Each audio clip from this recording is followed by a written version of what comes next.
In this video, I'll show you how to set up PayPal checkout in Woocommerce. Start by signing into your WordPress dashboard.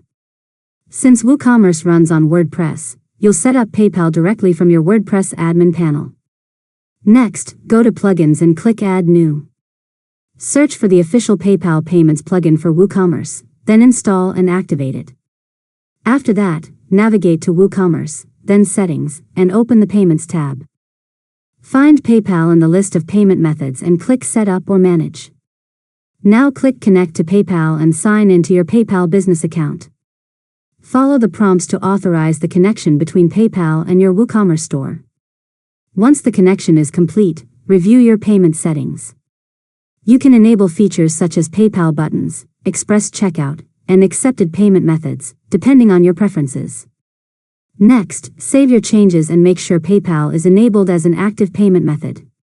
Finally, place a test order on your website to confirm that customers can complete payments successfully using PayPal. And that's it.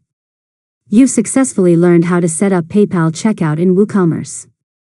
If you found this tutorial helpful, make sure to subscribe to Learn Mode Lab for more tutorials.